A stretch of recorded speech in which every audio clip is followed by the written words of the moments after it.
오늘은 조금 슬픈 소식을 전하면서 시작해야 될 것 같아요. 2021년 1월 15일 우리가 너무나 사랑했던 유명한 탱고 댄서 후안 카를로스 코페스가 코로나로 사망했습니다. 바로 여기에 나와 있는 이 표지 모델인 조안나 코페스의 아버지였는데요. 그 영화 속에서도 이 딸을 얻으면서 파트너였던 마리아 니에베스와 결별을 하고 이 조안나의 어머니에게로 가게 되죠. 저희가 엘땅고 들어보고서를 기획했던 것도 코로나로 우리가 밀론가를 열 수도 없고 수업을 할 수도 없는 상황에서 음악으로라도 탱고를 즐겨보자 라는 의미에서 이 프로젝트를 기획하게 되었는데요.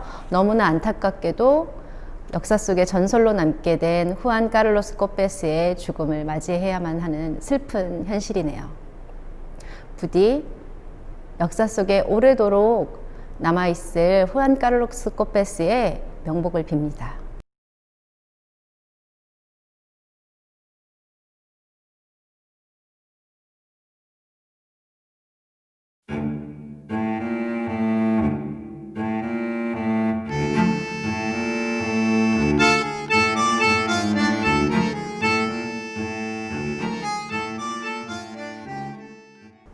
엘땅고 들어보고서 오늘은 그 두 번째 시간으로 리듬의 왕이라 불리는 후안 다리엔소에 대해서 얘기해 볼게요.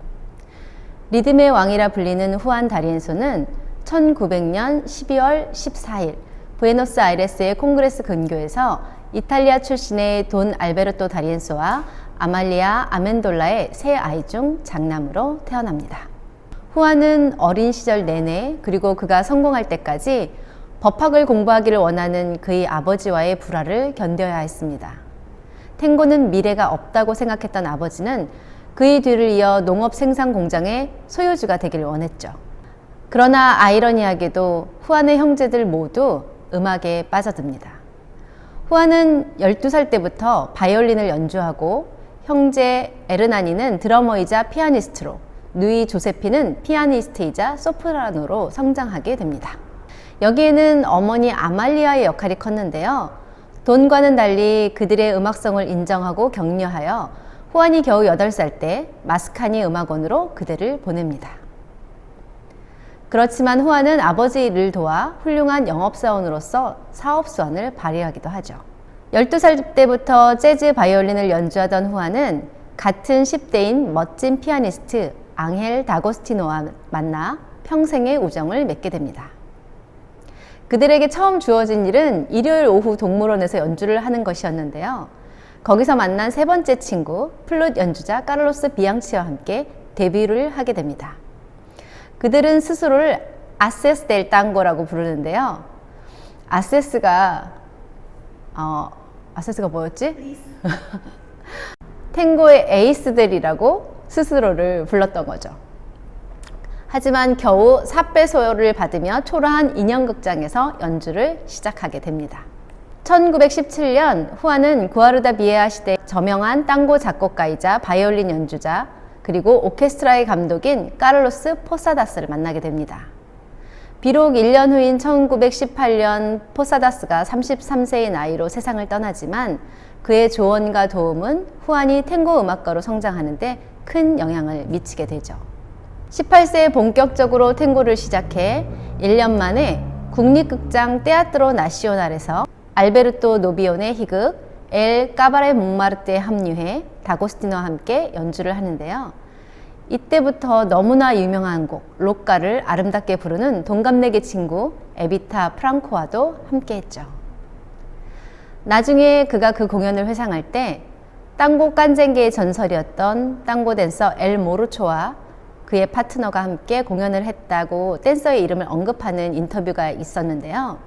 엘 모루초가 탱고계에서 얼마나 역사적인 인물이었는지 짐작해야 하는 그런 일화이기도 합니다. 이렇게 자신들이 충분히 성공했다고 여기던 그때 다리엔소는 재즈에 대한 관심을 버리지 않습니다. 몇 년간 후안은 땅고가 아니라 재즈 밴드에서 연주를 하며 시간을 보내죠. 1920년대 초 무성영화의 시대가 끝나가던 마지막 몇 년을 실렉도 라바시에, 레알 시네와 같은 극장에서 연주를 하며 보냅니다. 그가 엘 그릴로라는 첫 별명을 얻은 것이 바로 이때인데요. 사람들은 그를 날카로운 음색과 함께 평범한 바이올리니스트로 평가하며 달갑지 않게 여깁니다. 1926년에야 그는 파라마운트 오케스트라에서 바이올린을 맡으며 앙헬 다고스티노와 함께 탱고로 돌아옵니다. 후아는 그곳에서 자신의 땅고 스타일을 다듬기 시작했다고 얘기하죠. 1928년 앙헬 다고스티노와 그가 처음으로 자신들의 오케스트라를 조직하게 되는데요. 바이올린에 후안 자신을 포함해 알베르토 마츠조, 루이스 구에르보, 반도네온의 시리아코 오르티스, 니콜라스 프레미안, 플로렌티노 옥타비아노, 피아노의 빈센테 고레스, 앙헬 다고스티노, 베이스의 후안 카를로스 푸글리시, 그리고 보컬리스트로 카를로스 단테를 구성하게 됩니다. 이후 초창기 함께했던 다고스티노가 떠나고 꼼파도론을 작곡한 루이스 비스카가 다리엔소 악단의 피아노를 대신하게 됩니다. 근데 벌써 여기서 그는 6번째 피아니스트였어요. 1935년 다리엔소는 캬바레 찬테클레르에서 연주를 하고 있었는데요. 소년 피아니스트 비아지는 그곳의 단골 손님이었습니다. 그 당시 다리엔소 악단의 피아니스트는 리디오 파솔리였는데 그는 종종 지각을 하곤 했죠. 그러던 어느 날 리디오가 또 지각을 하자 화가 난 다리엔소는 비아지에게 연주를 맡기며 두 천재의 운명적인 조우가 이루어집니다. 오로데 땅고. 보통 1935년부터 1955년을 탱고의 황금기 시대 오로데 땅고라고 하는데요. 바로 이 두 천재의 만남에서부터 그 황금기 시대가 시작되었다고 해도 과언이 아니죠. 어느 날 작곡가 핀틴 카스텔라노스가 라 뿌냰라다라는 새 밀롱가 곡을 다리엔소에게 가져다 줍니다. 젊은 피아니스트 비아지는 다리엔소에게 8분의 4박자에서 4분의 2박자의 밀롱가의 비트로 바꿔 연주하자고 제안하는데요. 악단의 지휘자였던 다리엔소는 자신의 스타일을 고집하며 다른 스타일은 허용하지 않습니다. 하지만 운명은 비아지의 손을 들어줍니다.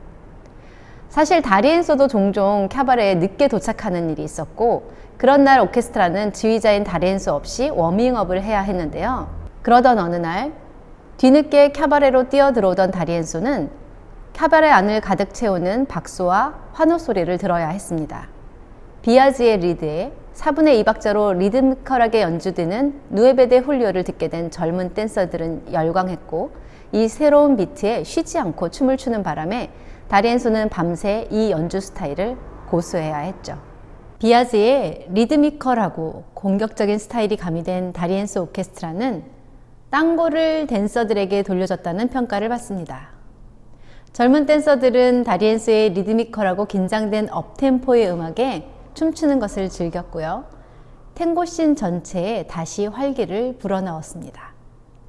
매일 밤마다 코리엔테스 대로변에 늘어선 캬바레들을 다리엔소는 순회하면서 새벽이 밝아올 때까지 연주를 했고 사상 최초의 백만장자가 탱고계에 탄생하게 됩니다. 엘 레이 델 땅고, 엘 레이 델 콤파스, 리듬의 왕이라는 별명은 1937년 캬바레 찬타클레르의 주인이었던 쿠바 왕자 앙헬 까레뇨에 의해 붙여집니다. 그 후 라디오 방송에서 언급되면서 다리엔소를 가장 잘 대변하는 별칭이 되었죠. 엘 문도 라디오 방송국은 라 데카다 델 꾸아렌타, 40년대 탱고 부흥기를 일으킨 후안 다리엔소 오케스트라의 사운드를 전국에 방송합니다. 다리엔소 오케스트라의 연주는 대중들에게 너무나 사랑받아 다음 20년 동안 땅고의 기준이 되어버리고요. 다른 오케스트라와 음악가들은 그들의 연주 스타일을 바꾸도록 강요당할 정도였죠. 트랑킬로 스타일의 대표주자인 카를로스 디살리조차 비트감 있는 연주를 하는 시기가 바로 이때입니다.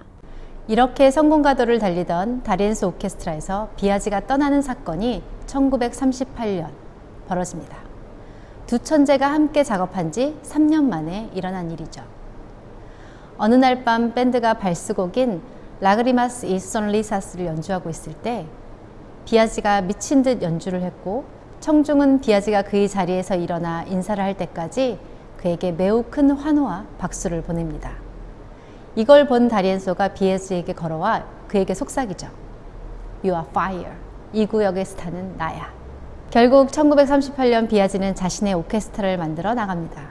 다리엔소는 비아즈의 빈자리를 채우기 위해 후안 폴리토를 스카우트했지만 비아즈의 빈자리를 쉽게 채우지 못합니다. 그 후 풀비오 살라망카라는 멋진 피아니스트를 영입하게 되긴 하지만요.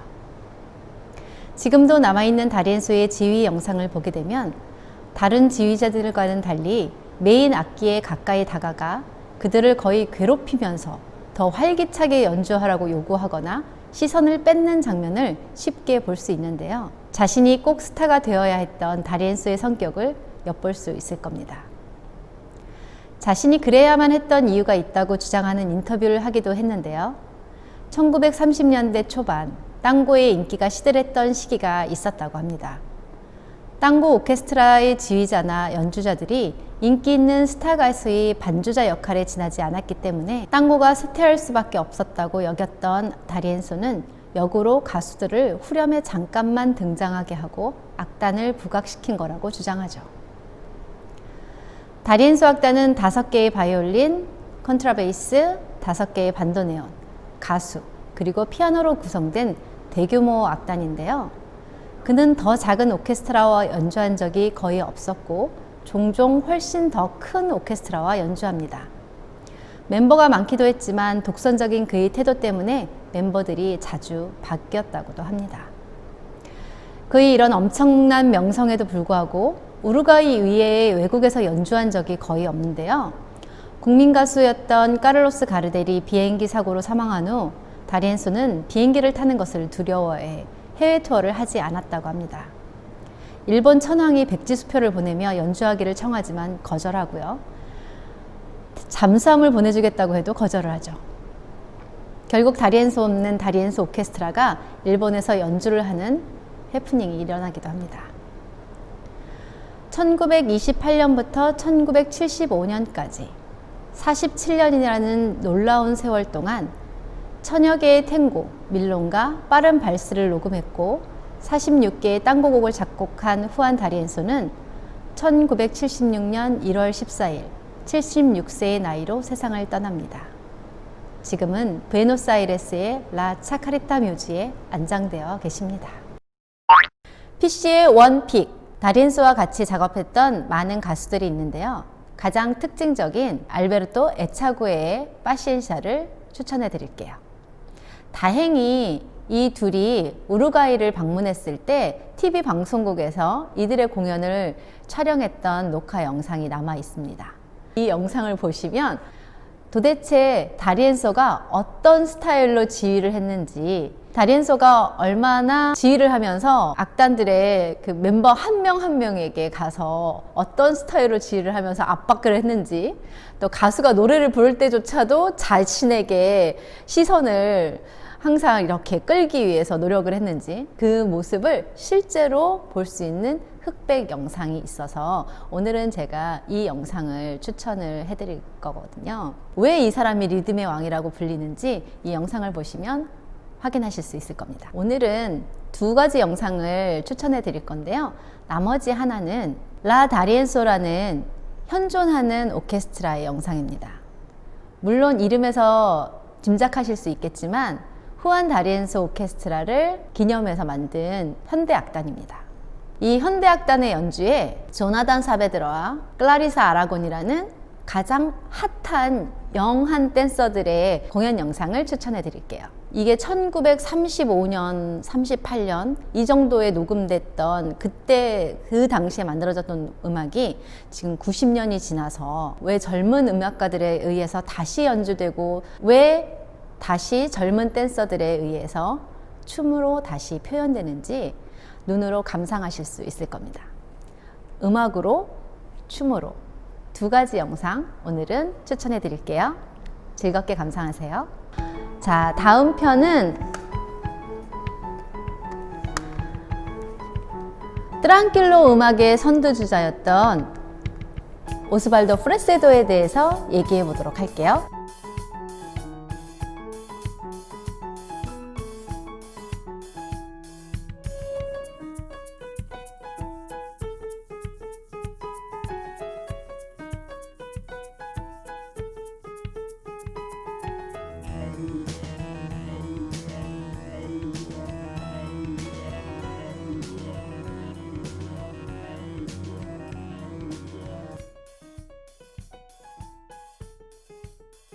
다음 편이 궁금하다면 구독과 좋아요 눌러주세요. 안녕.